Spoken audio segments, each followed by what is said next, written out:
තෙරුවන් සරණයි. මම මල්ලෝපිටිය ශාසනාරක්ෂක බල මණ්ඩලයේ ලේකම් හාමුදුරුවෝ දෙහියෝ විට විජිත වංශ. මම මේ වෙලාවේ රැඳී ඉන්නේ මගේ දායක නිවසක ඇතුළත.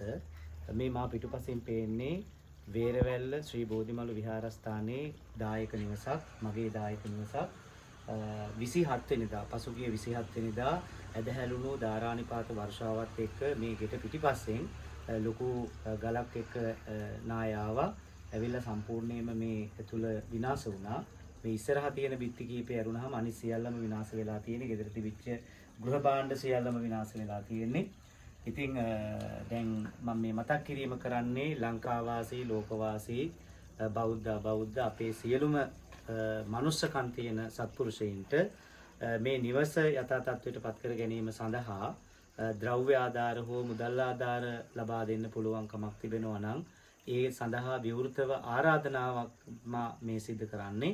ඉතින් මේ සම්බන්ධව මුදල් සම්බන්ධව ආධාර ලැබෙනවා නම් ඒ පිළිබඳව විනිවිදව කටයුතු කරන්න මම විශේෂයෙන් හාමුදුරුවෝ හැටියට මේ දායක නිවසේ පන්සලේ හාමුදුරුවෝ විහාරාධිපති හාමුදුරුවෝ මම ඒ වගේම කුරුණෑගල ශ්‍රීමත් ජෝන් කොතලාවල ජාතික පාසලේ සහකාර විදුහල්පති හාමුදුරුවෝ මල්ලෝපිටිය ශාසනාරක්ෂක බල මණ්ඩලයේ ලේකම් හාමුදුරුවෝ. ඉතින් ඒ විනිවිදභාවය මුදල් සහ ද්‍රව්‍ය වල මම වග කියනවා. ඉතින් මට ඕනි කොහොම හරි මේ නිවස ඉක්මනට හදලා යථා තත්ත්වයට පත් කරලා දෙන්න මගේ දායකයින්ට. ඉතින් ඒ සඳහා උදව් කරන්න උපකාර කරන්න කැමති අයට මම මගේ දුරකථන අංකය ලබා දෙන්නම්. 077 65 55 443